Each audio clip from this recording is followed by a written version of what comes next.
I am Rachel Tanze, it's Business and Finance on Echo Television International, and you are welcome. So we have President Bola Ahmed Tinubu on an investor shopping spree.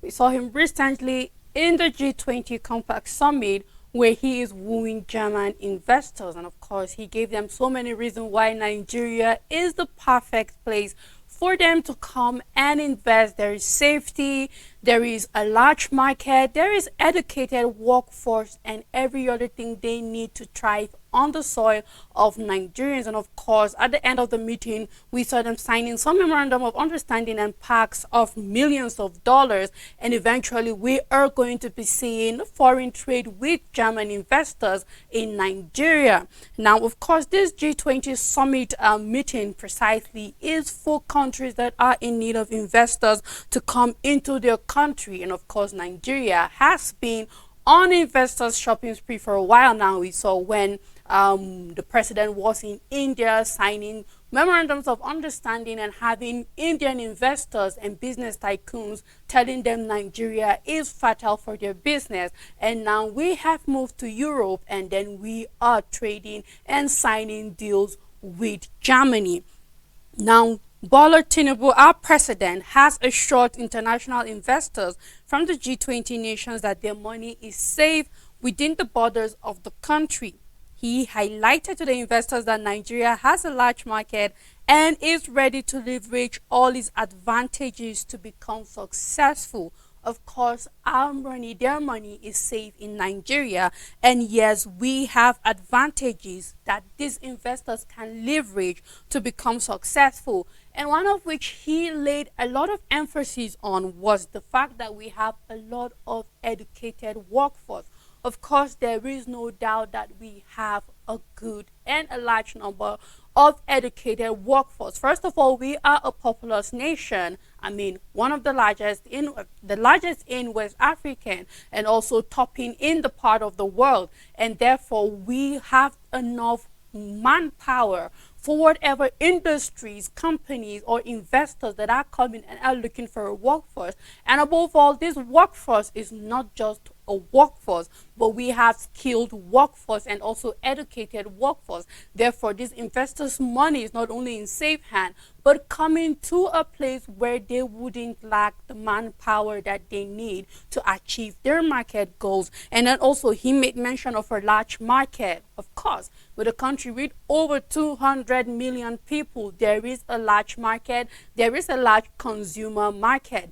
And whatever is this investors bringing into the country, that is whatever product that the president is trying to woo these investors to come into, there is a market for it, because already we are in the position of consuming German products and German goods. So yes, we are of course a very large market that these German investors can leverage, make profit, and in turn Nigeria also will be able to generate revenue from these foreign investors. Now we will wait and just see how things will unfold concerning these investors, when they will be coming and what mode of business we'll be seeing. But I'm looking forward to investment in pharmaceuticals. I am looking forward to see, with the current increase in the prices of drugs and also hospital charges and bills and all of that, I am really looking forward to a German pharmaceutical company coming into Nigeria, investing and making use of the natural resources we have available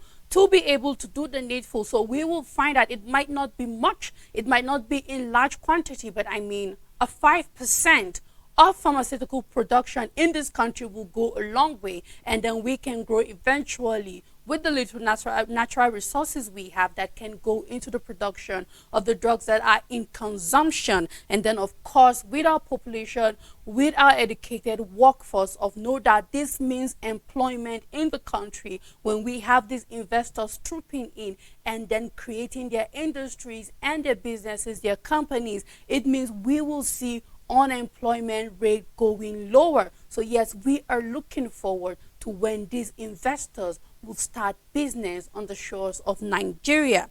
Now we're seeing that the federal government is boasting, about saving money from fuel subsidy removal. We've seen how the back and forth concerning fuel subsidy has been in the country and how finally it's been taken off since July. and then we have the federal government coming out to give Nigerians report that, you know what, we are able to save trillions of naira, and this means that we will be able to invest this money, of course, back into oil, as we know that we have refineries that need to be up and running. If not, then the aim for subsidy removal will be defeated. Now, let's see what the breakdown is concerning how much the federal government have been able to save for the period of time since the federal government was able to remove this subsidy, how much we have so far, and then what is the way forward. Now, this is a report coming down from the FAAC. This document obtained that the Nigerian government, coming from the Nigerian government, and then the Bureau of Statistics, that funds remitted monthly to the non-oil revenue savings account of the government received the sum of 696.93 billion in June. We also have 389.7 billion naira in July, 71 billion in August, and 289 billion in September. Now, before the removal, the Nigerian National Petroleum Company Limited said it spent 1.828 trillion naira on subsidy payments between January 2023 to May 2023. Now, this is a 55% high than the amount paid in the corresponding period of the previous year. Now, about 1.15 trillion naira was spent on subsidy in the first 4 months of 2023. That was before the removal of subsidy. Now, the breakdown of these figures showed that 274.769 billion was expended in January. We have 477.742 billion in February, and we have 415.381 billion naira in March, and then 353.130 billion in April, respectively. Now, this was how much was put into fuel subsidy prior to this fuel subsidy removal, and now we are seeing that we are seeing now that the allocation committee has given a document that after this removal of fuel subsidy, we are seeing more money coming into the coffers of the federal government in charge of saving. And we know that the FAAC is in charge of collecting revenues generated from non-oil and also oil products. And then these are the allocations that in the end it will still be taken back to the federal government, to the state government, and the local government. Now, looking at what has been spent previously before the removal of fuel subsidy, we are now seeing that this amount has risen to over 1.45 trillion naira. So this is a lot of money, and I mean, this is a report that we are yet to have that for November, and we are yet to have for December. So it means that there is going to be more before the end of 2023. We are seeing that the money that will be saved from subsidy removal will be over 2 trillion naira, and of course this can go a long way in making sure that our refineries are functional, that we will be able to begin to start production of oil in the country, where we'll be able to meet our daily consumption for the premium motor spirits if eventually our refineries are working. And of course, in line with refineries being functional, we are seeing that the Dangote refinery is about to begin processing of 350,000 million barrels per day of crude oil. So that, in addition with what the federal government will be able to do, then in no time we will see that, of course, we will be able to meet our daily consumption. And then when we start meeting our daily consumption, it means no more importation of oil for our own consumption. We will be focused on crude oil export. And if the federal government is able to see through that, we are able to increase our production to 1.8 million barrels per day of crude oil, then it means that the aim and the goal for crude oil production to be able to finance 2024 budget will be feasible. Now, only if we work towards not importing refined oil back into the country, then we'll be able to solve one problem and be able to forge ahead. And then eventually we will be able to reach to the level where not only are we refining oil for our own consumption, but now we are able to also export refined oil out of the country. This means that our revenue will be more, it will be higher than just crude oil, because now we are dealing with finished oil products. reps have approved the 2024 to 2026 medium-term expenditure framework, and together with the fiscal term expenditure framework also. And we are seeing that amidst that, of course, we are still battling with our 9 trillion naira deficit, and they are also looking to a new borrowing of 7.8 trillion naira to be able to finance the 26 trillion naira budget. Now, the House of Representatives have approved the 2024 to 2026 medium-term expenditure framework and fiscal strategy paper with a borrowing plan of 7.8 trillion naira for 2024. I mean, this might sound a little bit discouraging for Nigerians because we are looking forward to when we don't have to borrow anymore. However, we still have to go and get 7.8 trillion naira to be able to finance the budget for 2024. Now, the hope and the goal is to see that when it comes to 2025, rather than 7.8, we go low. And then when it comes to 2026, the numbers, or rather the figures, keep going low in times of borrowing. As long as we are able to increase our revenue generation in the country, I believe this is possible for the federal government. Now, additionally, the House set daily crude oil production levels of 1.78 million barrels per day, up to 1.81 million barrel production of crude oil. Now, recently, we've had some leakages that we led to over like 3,000 barrel of crude oil to be lost. However, we can still recover. It's fixable, and then, of course, it doesn't say doom. We can still be able to produce 1.8 million barrel per day. The federal government is having a high standard of reading over 2 million barrel per day.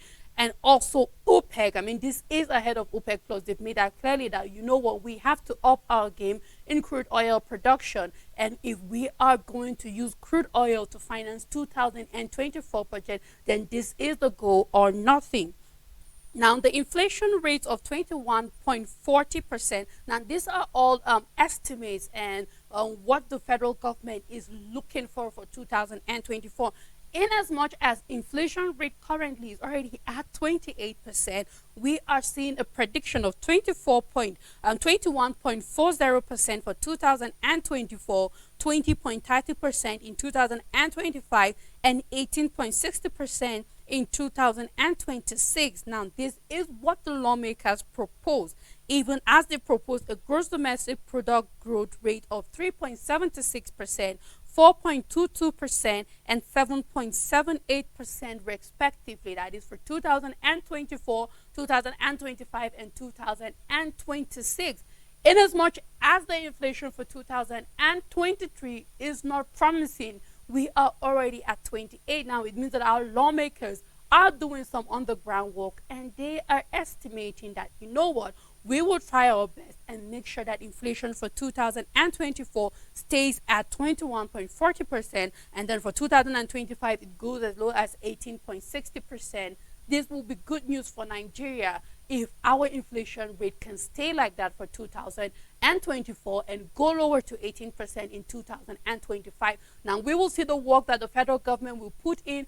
We will see the work that the lawmakers will make, and we are also going to be seeing the work that the Central Bank of Nigeria is going to put in to make sure that there is a curtailing of inflation, and truly these predictions and estimate will come true for 2024 down to 2026. Now, we are also seeing that the federal government is recommending a spending of 26 trillion with 16.9 trillion in retained revenue and 9 trillion budget deficit. That is a 16.9 trillion naira revenue generation. I mean, if we are able to generate 16.9 trillion naira estimation, and then we are able to curb our inflation down to 21%, and then for 2025 down to 18%, then I believe that our deficit will be lower, and of course we will need to borrow 7.8 trillion naira to finance the 2024 budget.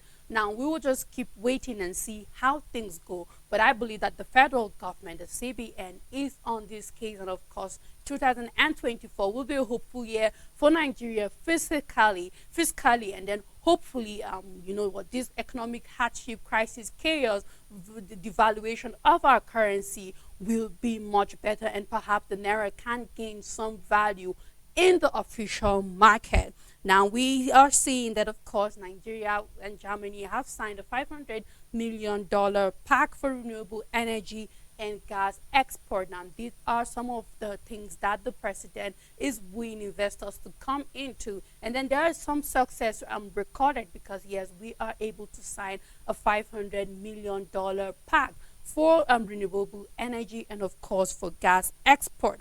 Now, let's look at what this means for us. And, of course, there is some good news in this pact. It's not all whole loss, of course not, because we have investors. And, of course, one of the aim is to be able to reduce gas flaring. Now, let's see in details what this means for us and what is the way forward for 2024 with our memorandum of understanding with German investors. Now we're seeing that this agreement is by the Riverside LNG of Nigeria and Johann Schwarz Energy Import AG of Germany. They signed this agreement on gas exportation, while that of renewable energy was signed by the Union Bank of Nigeria and the DWS. So while one is being signed for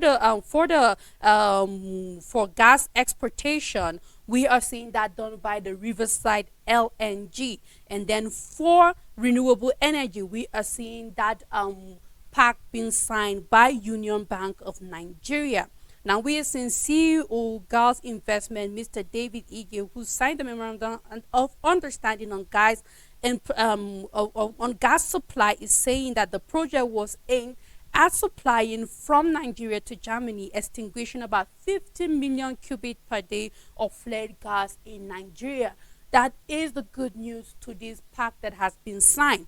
That, you know what, we have been having of issues of gas flaring, and trillions have been lost when it comes to gas flaring in Nigeria. So now with this pact, with this deal, it means that we are going to be able to save 50 million cubic feet of gas flared in Nigeria. So we will no longer be losing money when it comes to gas flaring. We will be making money rather, because now we are signing this over to a German company precisely for gas exportation. Now the project will supply energy from Nigeria to Germany at 850,000 tons per annum, expanding to 1.2 million tons per annum. The first gas will leave Nigeria for Germany in 2026. So this is long term. However, 2026 is not far from now, and there will be further expansions. This will extinguish about 50 million cubic feet per day of flared gas in Nigeria and open ways of new and greater export of gas to Germany.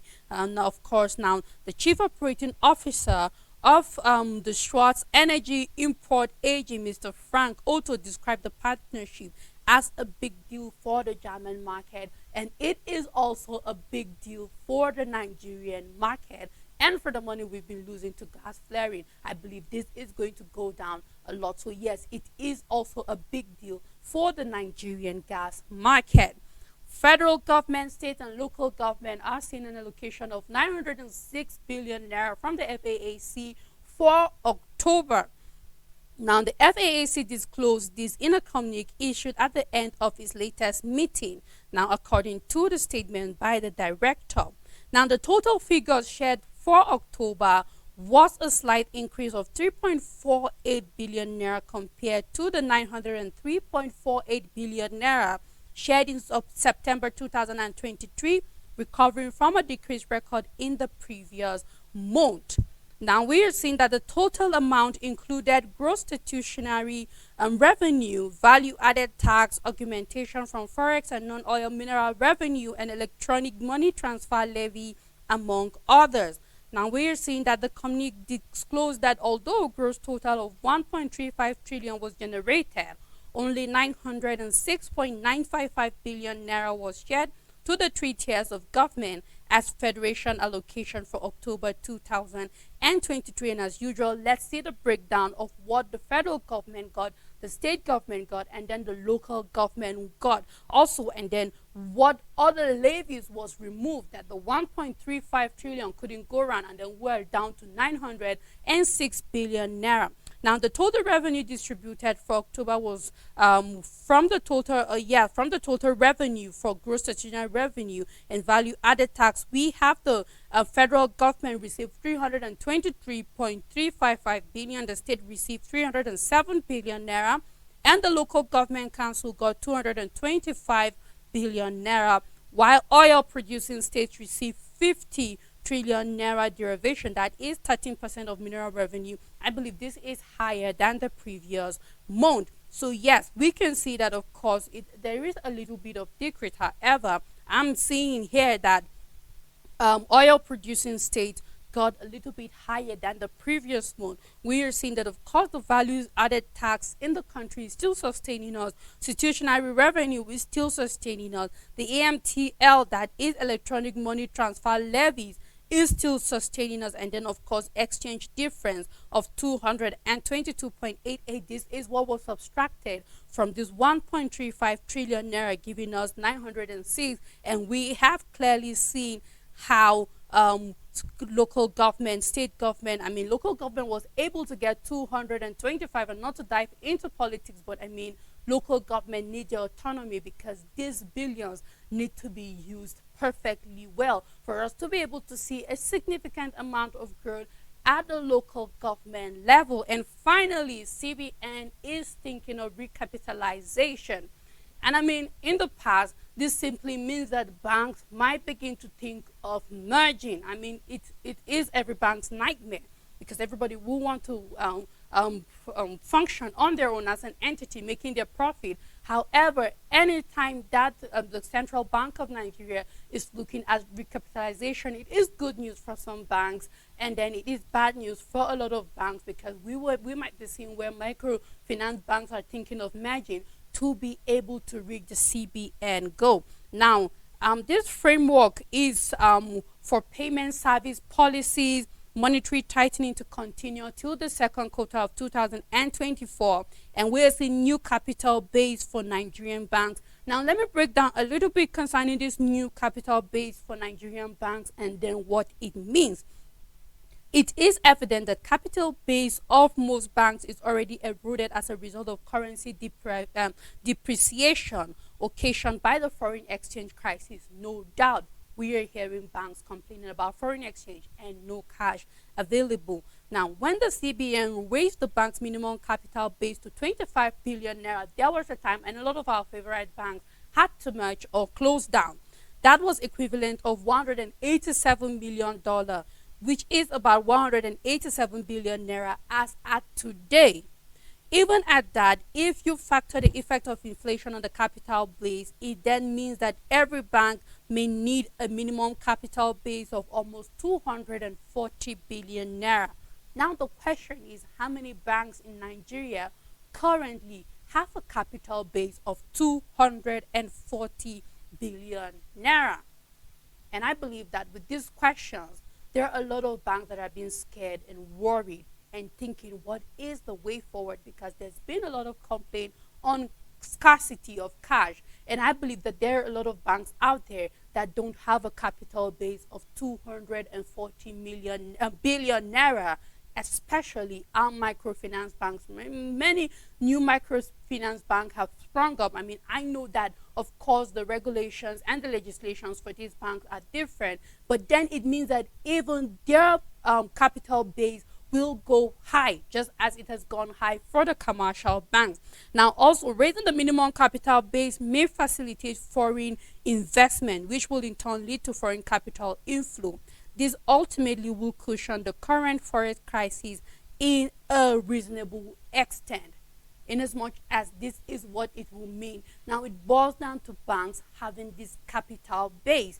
And as time goes on, because this is a new regime, the central bank governor is going back to the old regime and thinking this is what the CBN need. And then we will have banks that, of course, will be able to meet this capital base. And we will definitely have banks that won't meet this capital base. So when you begin to see banks merging, then you know that it means that they are not able to meet their capital base as required by the CBN. And of course, this also is to be able to give a new guideline and legislation for these commercial banks and any money operator in the country, and then also for price stability. So yes, CBN is on bank capitalization because we need some price stability. Of course we do. We need to see inflation being curbed. We need to see that our exchange rate is becoming better and that we are having the naira appreciating at the exchange market. And this is how far I can go today on Business and Finance. Keep a date with me. Goodbye.